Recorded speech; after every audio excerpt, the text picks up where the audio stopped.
سبحان اللہ والحمد للہ ولا الہ الا اللہ سبحان اللہ والحمد للہ ولا الہ الا اللہ۔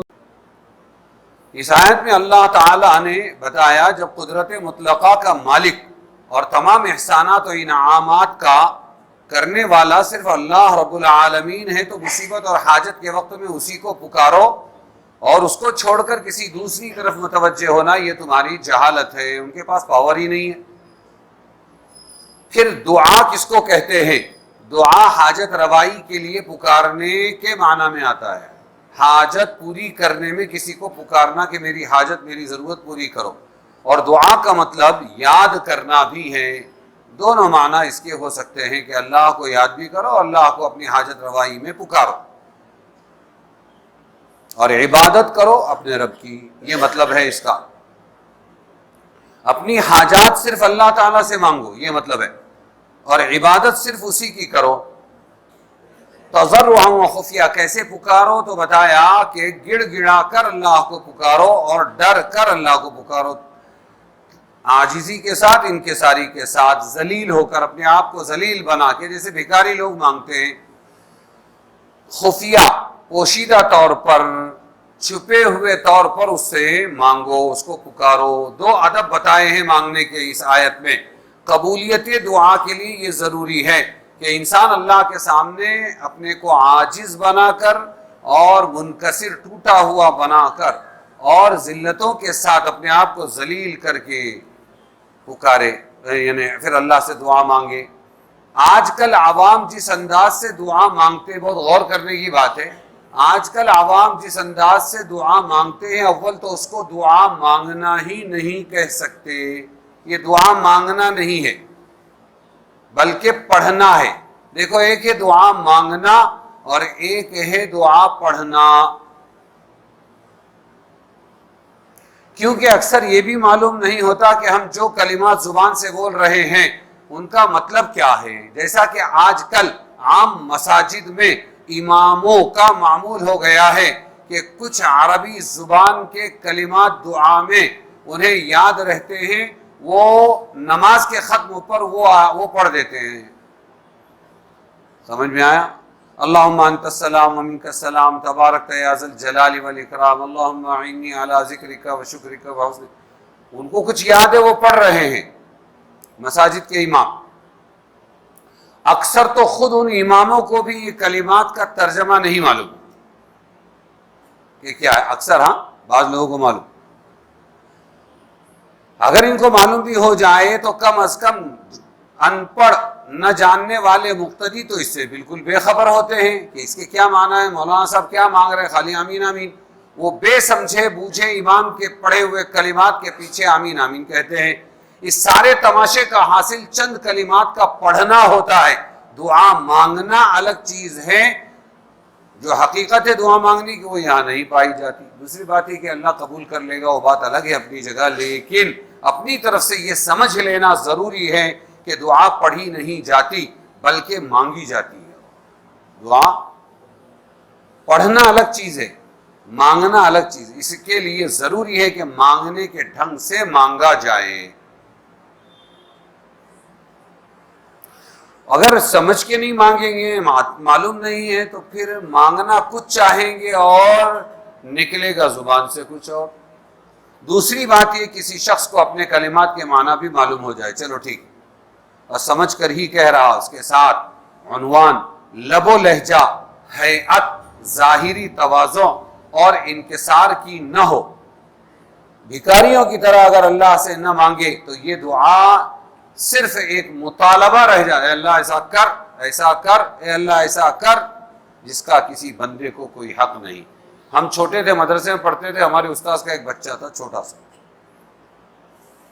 وہ دعا مانگ رہا تھا، ہم نے سنا، ہم بھی چھوٹے تھے، سمجھ میں آیا، 10-12 سال کے، وہ بھی ویسے ہی تھا چھوٹا، اے اللہ میرے ابا کو سائیکل دے، دیتا نہیں، ایسا مانگ رہا تھا، میرے ابا کو کار دے، دیتا نہیں۔ تو ہم اللہ کو آرڈر کرتے ہیں، اگر ہمارے اندر تواضع، انکساری اور ہمارے اندر اللہ کے سامنے اپنے آپ کو ذلیل کرنا نہیں ہے، اے اللہ ایسا کر دے، ویسا کر دے، ایسا کر دے، بعض لوگ دعا کرتے ادھر دیکھتے ادھر دیکھتے، تو یہ اللہ کو آرڈر دینا ہے کیا یہ؟ اور یہ قرآن کے بتائے ہوئے اسلوب کے خلاف ہے، تو دعا قبول نہیں ہوگی۔ ایک تو اپنے آپ کو ذلیل کرنا، عاجزی کے ساتھ مانگنا، دوسرے دعا آہستہ پڑھنا، یہ افضل ہے۔ اگر آواز سے دعا مانگتا ہے تو اول تو تواضع انکسار باقی نہیں رہتا، مشکل ہے، دوسرے دکھلاوا شہرت کا بھی خطرہ ہے، تیسرے اس کی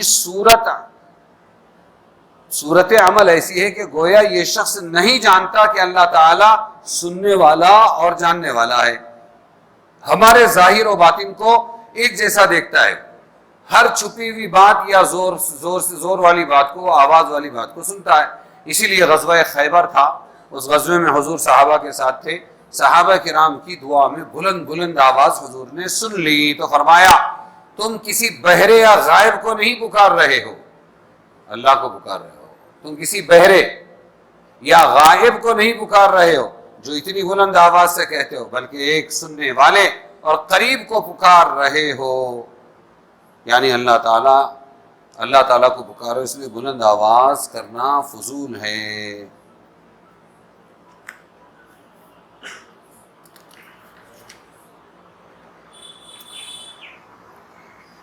حضرت حسن بصری رحمت اللہ علیہ نے فرمایا کہ آہستہ دعا مانگنا یہ زور سے دعا مانگنے سے 70 درجے زیادہ فضیلت والا ہے۔ آہستہ مانگو۔ اب تو بہت سے طریقے آ گئے ہیں، اجتماعوں کی بڑی دعائیں دیکھ لو، وہ شب قدر میں رات کو پکڑ کے لاتے ہیں، ہم کو بھی پکڑ کے لے آتے تھے کہ دعا کرو، وہ دعائیں دیکھ لو، تہجد اجتماعی طور پر پڑھتے ہیں، وہ دعائیں دیکھ لو، ایسی بہت ساری ہیں۔ تو سلف صالحین کی عادت تھی کہ ذکر و دعا میں بڑا مجاہدہ کرتے اور اکثر اوقات مشغول رہتے تھے، مانگتے ہی رہتے تھے، لیکن کسی کو آواز نہیں آتی تھی، بلکہ ان کی دعائیں صرف ان کے اور ان کے رب کے درمیان رہتی تھی۔ تو اس کی مشق کرنا پڑتا ہے، شیطان گھسیٹ گھسیٹ کے لے آتا ہے، نیک لوگوں کو زیادہ دور لے آتا ہے، سنت طریقے سے ہٹاتا ہے۔ ابن جرید نے فرمایا دعا میں آواز بلند کرنا اور شور کرنا مکروہ ہے۔ معلوم ہوا دعا کا آہستہ مانگنا ظاہر کرنے سے افضل ہے۔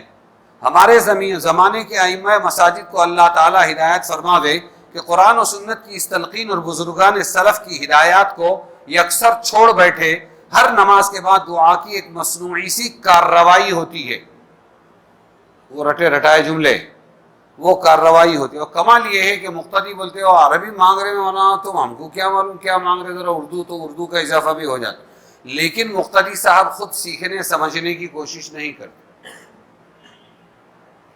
حالانکہ وہ عربی الفاظ کی ضرورت نہیں ہے، کنڑ والا کنڑ میں، تیلگو والا تیلگو میں، مراٹھی والا مراٹھی میں اپنی دل کی بھاونائیں اللہ کے سامنے رکھے، اس کو دعا کہتے ہیں۔ کیا مشکل ہے؟ یہ ہونا چاہیے۔ تو بلند آواز سے کچھ کلمات پڑھے جاتے ہیں جو آداب دعا کے خلاف ہونے کے علاوہ ان نمازیوں کی نماز میں بھی خلل انداز ہوتے ہیں جو مسبوق ہونے، ایک رکعت چھوٹ گئی، 2 رکعت چھوٹ گئی، جو مسبوق ہونے کی وجہ سے امام کے فارغ ہونے کے بعد اپنی باقی ماندہ نماز پوری کر رہے ہیں، ان کی نماز میں بھی خلل پڑتا ہے۔ تو پھر کیا کرنا چاہیے؟ اگر مانگنا ہی ہے تو ذرا دھیمے، بہت زیادہ زور سے نہیں، صلاۃ و سلام علیک یا رسول اللہ، اور پوری مسجد گونج رہی ہے، ایسا نہیں ہونا چاہیے، پریشان ہو جاتے۔ مانگنا بھی ہے تو ایسے ایک دوسرے سنے، بس اتنا کرو، آہستہ، بالکل بند بھی نہیں کرنا۔ جی، اس ایسے موقع پر ایک آدمی کسی قدر آواز سے دعا کے الفاظ کہے، دوسرے آمین کہے، دیکھو ایک دوسرے کو سنائی دے، تو اس کا مذائقہ نہیں، شرط یہ ہے کہ دوسروں کی نماز و عبادت میں خلل کا موجب نہ بنے، اور ایسا کرنے کی عادت نہ ڈالیں کہ عوام یہ سمجھنے لگے کہ دعا کرنے کا طریقہ یہی ہے، جیسا آج کل عام طور سے ہو رہا ہے۔ اسی لیے عوام اسی لیے دعا خود نہیں کرتی کہ وہ سمجھتے ہیں، اللہ معاف کرے، وہ پہلے سے پرمپرا چلی آ رہی، شیعوں نے یوں کہا کہ قرآن کا ترجمہ تم نہیں پڑھ سکتے، غلطی ہوگی تو پاپ ہو جائے گا، اس لیے یہ ہمارا ٹھیکیداروں کا، دینی مذہبی پیشواؤں کا کام ہے، لاؤ دکشنا ہم سے کام کرواؤ۔ پنڈتوں نے بھی یہی کیا، ہر قوم کے سادھوؤں نے یہی کام کیا۔ ہمارے یہاں کے اللہ معاف کرے بہت سے دین کے چودھریوں نے بھی یہی کام کیا۔ تو ایک ذہن بن جاتا ہے، وہ یہ کہ دعا اس کو کہتے ہیں، دعا کا یہ طبقہ مخصوص ہے، ہم دعا نہیں کر سکتے، بالکل غلط ہے، یہ اسلامی روح اور مزاج اور طبیعت کے بالکل خلاف ہے۔ بلکہ ہر مسلمان نے سیکھنے کی کوشش کرنا چاہیے کہ میں خود دعا مانگوں، امام صاحب پر موقوف نہیں ہے، یہ ہونا چاہیے۔ اب یہ سمجھا جانے لگ گیا کہ بھائی دعا کا طریقہ یہ امام صاحب کو معلوم ہے، اپن تو دعا مانگ ہی نہیں سکتے نا، ایسا ہو گیا، بالکل غلط۔ جب آپ نماز خود پڑھ سکتے ہیں تو دعا کیوں نہیں مانگ سکتے؟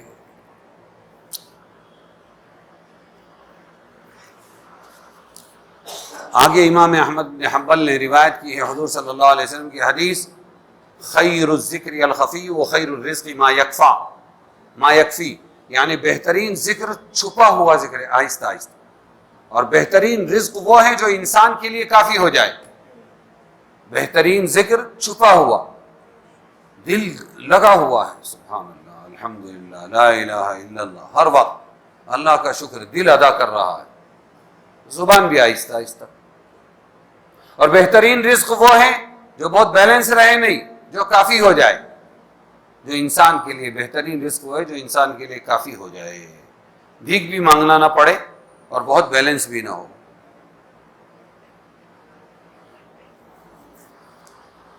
کوئی خاص وقت ہے تو اس میں ذکر جہری کر لیں، بات الگ ہے، گنجائش ہے اس کی۔ جی،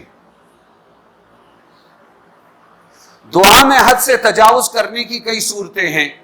ایک یہ کہ دعا میں لفظی تکلفات، قافیہ وغیرہ کے اختیار کیے جائیں، اے اللہ ہم سب کو نیک کر دے، اے اللہ ہم سب کو ایک کر دے، دشمنوں کو اٹھا کے پھینکم پھینک کر دے، اس طرح بنا کے اگر مانگ رہا ہے، شعر شاعری، اس کو کہتے ہیں تک بندی، قافیہ ردیف، تو منع کیا ہے حضور نے، کیونکہ دعا بے تکلف ہونی چاہیے۔ بات سمجھے کہ نہیں؟ تو یہ ہے کہ حد سے تجاوز کرنا، لفظی تکلفات، قافیہ وغیرہ کے اختیار کیے جائیں جس سے خشوع و خضوع میں فرق پڑے۔ دوسرے یہ کہ دعا میں غیر ضروری قیدیں شرطیں لگانا، یہ بھی غلط ہے۔ عبداللہ بن مغفل رضی اللہ عنہ جلیل القدر صحابی، انہوں نے دیکھا ان کے بیٹے کو، اور بیٹا دعا مانگ رہا تھا، اور الفاظ یہ تھے، یا اللہ اے اللہ مجھے جنت میں سفید رنگ کا رائٹ سائڈ والا ایک محل دے دے، مجھے سفید کلر کا رائٹ سائڈ کا ایک محل دے دے۔ تو انہوں نے دیکھ کر کہا کہ بیٹے رک جا، اور فرمایا ایسی دعا مت مانگا کر، دعا میں ایسی قیدیں اور شرطیں لگانا حد سے تجاوز کرنا ہے، جس کو حق قرآن و حدیث میں منع کیا گیا۔ تو ایسی شرطیں ورطیں نہیں لگا، ارے سمجھے کہ نہیں؟ ہاں،